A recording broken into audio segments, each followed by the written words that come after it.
Okay, so I want you to picture George Washington. And I don't just mean the historical figure, I mean the icon. Right. You know, the face on the dollar bill, the massive granite head on Mount Rushmore. The Marble Man. Exactly, the marble man. He seems so solid, Mm. inevitable almost.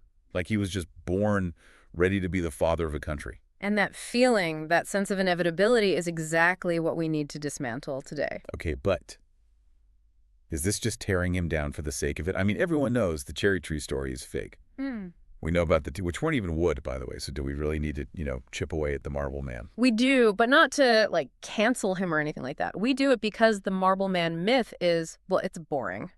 And it teaches us nothing. We've got all these sources here, analyses, private letters, legal docs, and they paint a picture of a man who was frantic, insecure. Frantic. Oh, yeah. Manipulative and, frankly, often a failure early on. Frantic is just not a word I've ever associated with Washington. But that's where the real story is. The sources argue that if you really want to understand power, how you get it, how you keep it, and crucially, how you walk away from it, you have to look at the mess. The screw-ups. Exactly. Because Washington wasn't born great. He was a guy who spent the first half of his life just desperately trying to convince everyone else that he mattered. Okay, so let's dig into that desperation. Yeah. Because he wasn't exactly, a nobody. He was a Washington in Virginia that had count for something. He counted for something, yeah, but not for enough. And that right there is the key to his whole psychology. How so? In the mid-1700s, Virginia was basically a caste system. You had the first families, the Carters, the Lees. The old money. The real old money. These guys had massive estates. They were Oxford-educated, true aristocrats. And Washington, he was sort of second tier. Just like tier, really. At best.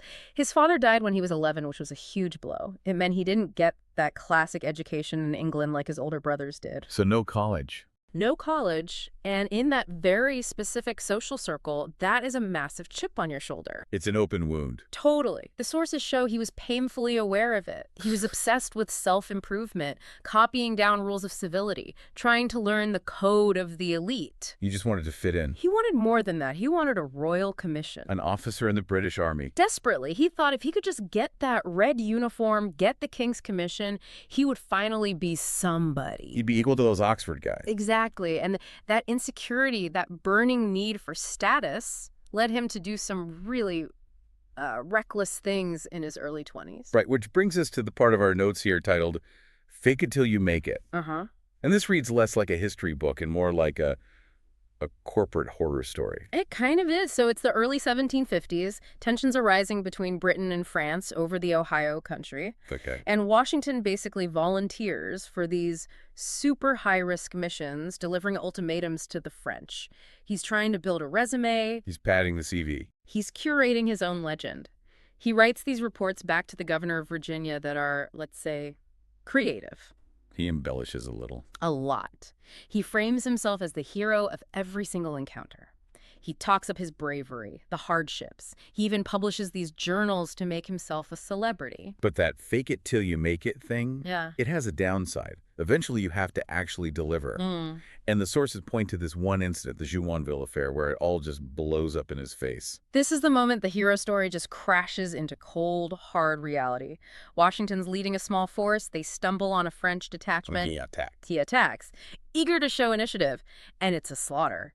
The French commander, a diplomat named Jumonville, is killed. Okay, but war is war, right? Well, the French claim they were on a diplomatic mission, but here's the real kicker. Washington gets surrounded at this makeshift fort he built, Fort Necessity. Which he built in a terrible spot, I read. A terrible spot, Yeah. because he didn't know what he was doing. Yeah. And he has to surrender. Hero surrenders. It gets so much worse. The French draft the surrender document. It's written in French. And Washington doesn't speak French. Nope.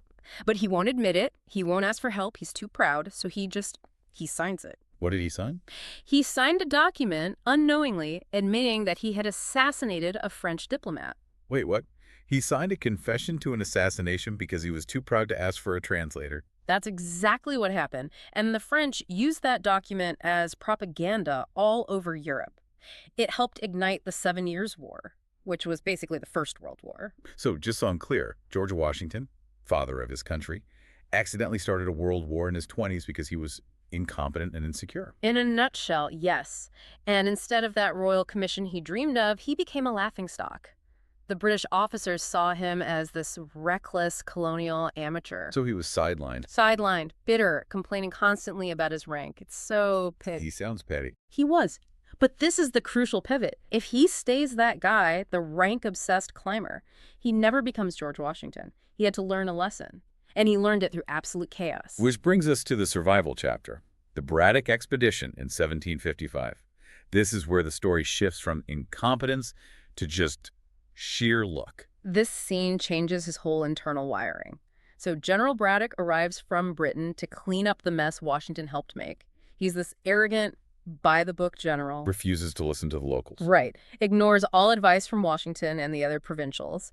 He marches his army in a long, perfect column straight into the woods. And walks right into an ambush. A total catastrophe. The French and their indigenous allies are hidden in the trees. They just open fire. The British are standing there in their bright red coats getting picked off. It's a slaughter. And Washington is there as an aide. He's in the thick of it. Yeah. And the details are just... they're cinematic. He's riding back and forth trying to rally the troops. And the sources say he had 2 horses shot out from under him. 2 horses. And after the battle, when the retreat is finally sounded, he takes off his coat and finds 4 bullet holes straight through the fabric. But not a scratch on his body. Not a single scratch. Now, just think about the psychology of that. You've just seen the invincible British army get annihilated. But you walked through a storm of lead and came out untouched. You would start to think you were, I don't know, chosen.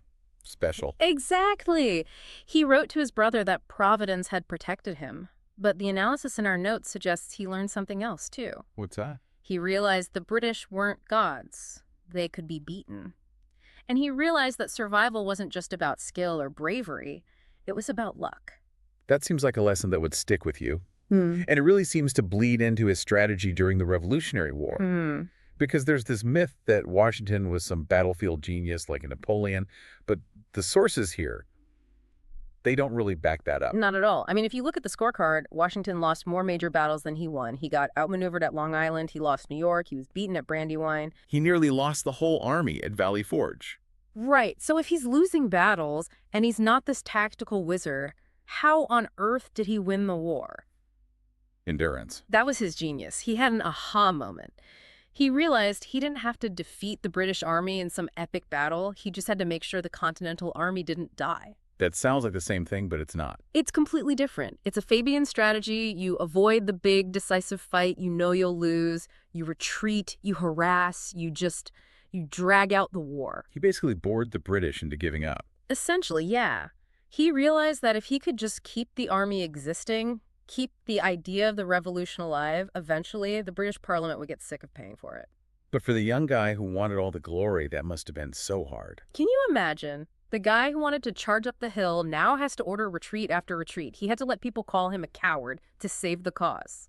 That is a massive evolution of character. But he did roll the dice. We have to talk about crossing the Delaware. Ah, yes, the famous painting. Right, where he's standing there like a conqueror. But our source material frames this as an act of pure desperation. It was a total Hail Mary pass. You have to get the context. It's December 1776.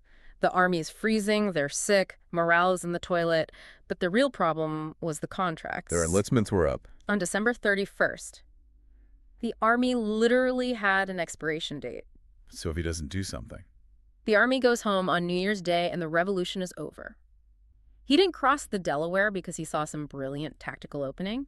He did it because it was the least bad option left. He just needed a win. Any win. Any win.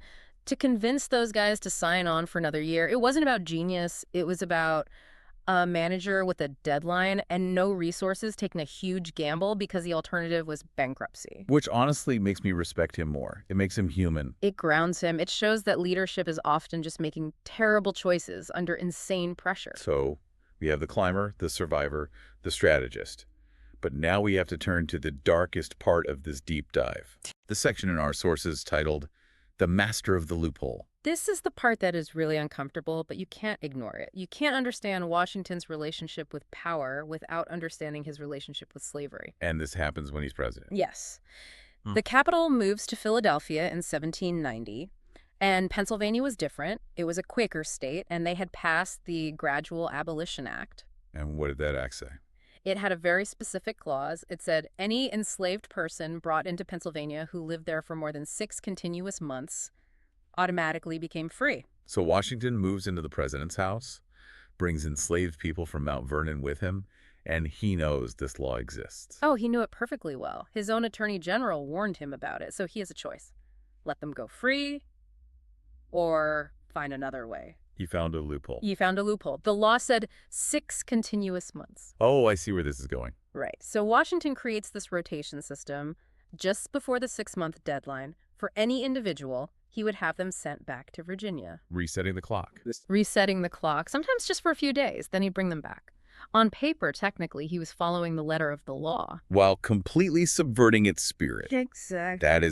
That's cold. It's so calculated. This isn't just a man of his times passively accepting slavery. No, that's the key insight from the analysis. He was actively maneuvering against the tide of his times. He was using his expert knowledge of the legal system to deny freedom to people the law was trying to protect. And the story of One E Judge really brings it home. It does. One E Judge was Martha Washington's personal maid. She's in the president's house. She knows about the law. She knows she's being rotated. And one night, while the Washingtons are eating dinner, she just walks out the door. She escaped. She vanished.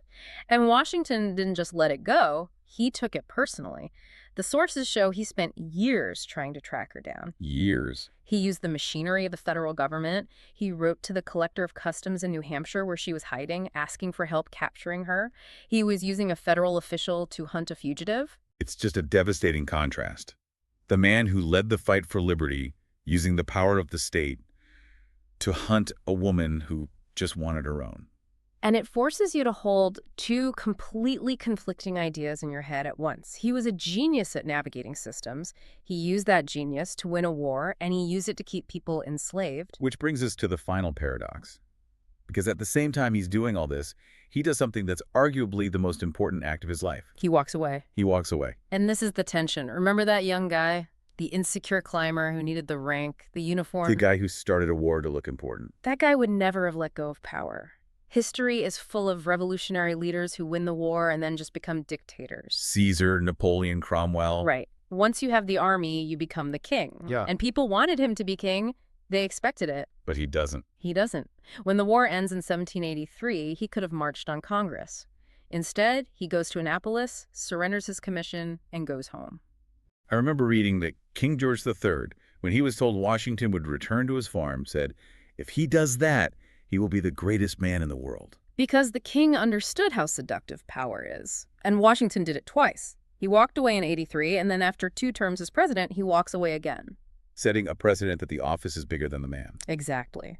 It proved he had finally conquered that early insecurity. He didn't need the title anymore. He understood that for the Republic to survive, he had to make himself unnecessary. A true leader builds a system that works without them. So we're left with this. Yeah. This incredibly complex, contradictory person. The master of the loophole who hunted One E Judge, and the man who refused a crown. And you can't separate them. The sources argue they are both expressions of a man who understood deeply how the game is played. So what's the big takeaway here for someone listening to this? Why does digging into all this messiness matter today? It matters because it redefines what greatness means. We tend to think greatness means moral perfection. We want saints. Washington proves greatness is about impact. You can shape history, you can build a nation, and you can still be deeply flawed, manipulative, and complicit in terrible things. It also teaches us about the system itself. Yeah. It shows us that powerful people have always known how to work the gray areas, how to find the loopholes. The system bends for people like him. That's not ancient history. That's just how the world works. But the hopeful part, I guess, is that growth is possible. That's it. He started as this petty, disastrously insecure young man. He ended as a visionary who knew when to quit. He learned, he evolved. He wasn't born a marble statue. He chiseled himself into one, mistakes and all. So next time you see that face on the quarter, you're not just seeing the hero. You're seeing the climber, the survivor, the manipulator, and finally the man who understood when to let go. A little less marble, a little more flesh and blood. Exactly. Thanks for taking this deep dive with us. It's always fascinating to see what's really behind the curtain. Always a pleasure. We'll see you on the next one.